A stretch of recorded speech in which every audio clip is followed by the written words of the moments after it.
The manual gearbox is dying. On this episode of Car and Driver Abroad, we show you why it's worth saving with a little help from a rear-wheel drive Lamborghini Gallardo LP550 and some of the most beautiful Italian roads you could ever hope to see.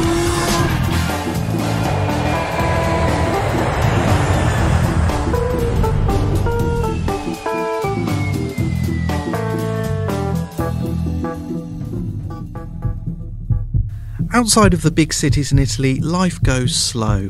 As the morning mist clears, tiny villages gradually come to life thanks to cafes serving coffee so strong it's thick like syrup. And nobody seems to do much of anything. But Italians like some things to go fast. This is supercar country. And for the past 5 decades, these hills have been the stomping ground of test drivers from Ferrari, Lamborghini and latterly the likes of Pagani too. But the supercar is changing faster than life around here, and the biggest casualty is the one thing that used to be central to any great supercar, an open-gated manual gearbox. The Miura and Countach had them, even the baby V8 powered Jalpa, and mastering the manual box was a key to unlocking the real magic of these cars. Now you just flip a paddle. Only one Italian supercar still allows you to honour that fine tradition. The Gallardo LP550 is Lamborghini's entry-level supercar, and at $194,000 it's around $30,000 cheaper than a Ferrari 458 Italia. Of course, a base model Lamborghini still has a 5.2 litre V10 with 542 horsepower at 8,000 RPM. There's nothing entry-level about the performance figures either.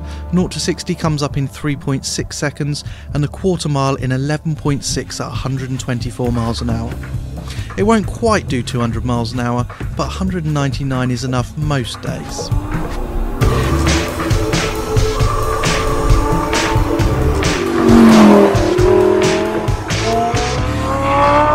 Lamborghini must be the least nostalgic car company in the world. In fact, being radical is deep rooted in their DNA. But whether by accident or design, this Lamborghini Gallardo has become the last true Italian supercar still available with a manual gearbox.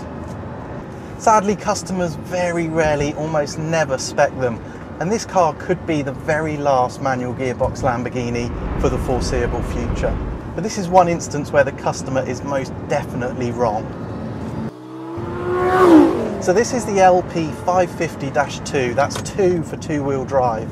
And just as legendary Lamborghini test driver Valentina Balboni likes it, this car has got a 6-speed manual box. It's the last of the old school supercars. So we've brought it to the Raticosa and Futa passes near Bologna, proper old school supercar roads.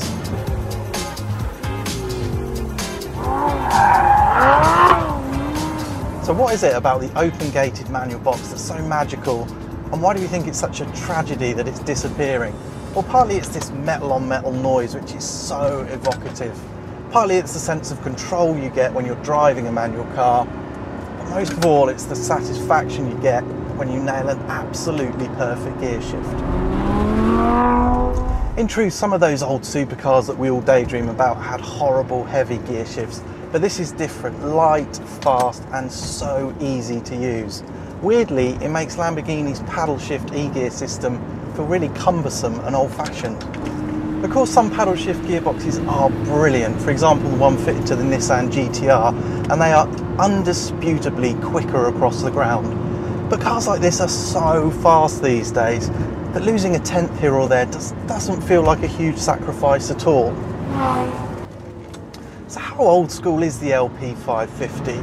Well, this basic car came out the best part of a decade ago, so its underpinnings are ancient in supercar terms, but it certainly doesn't feel outclassed. The ride is very, very hard, and it's not adjustable unlike a Ferrari 458 or a McLaren 12C.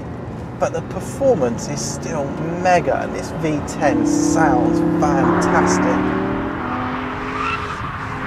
The chassis balance of this rear drive Gallardo is brilliant too, and I mean it's really, really brilliant. Four-wheel drive Gallardos tend to understeer quite a lot, and although this car's got a little bit of push built in, it's really easily overcome.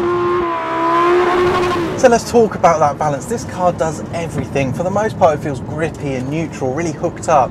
Push harder and there's a bit of understeer. But go beyond that and then it's all the oversteer you could ever want.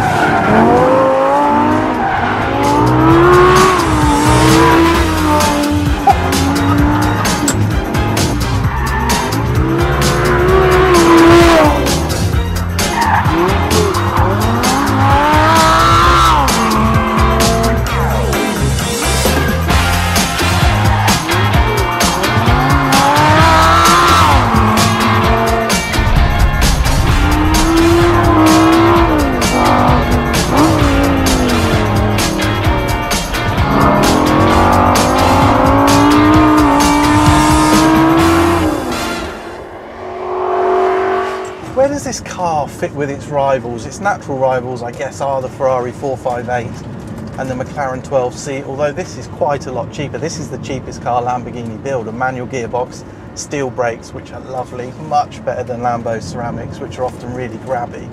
Rear-wheel drive, it's a really basic package. Well, I don't think it's anywhere near as quick as the McLaren across the ground. Nothing is, basically. And it's probably not as quick as the Ferrari either, but it sounds just as good.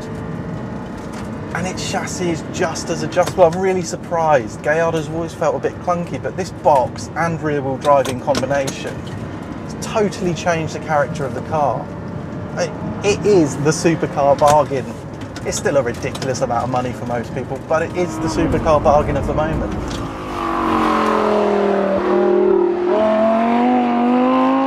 It's late autumn in Italy, and these are the last days of sunshine.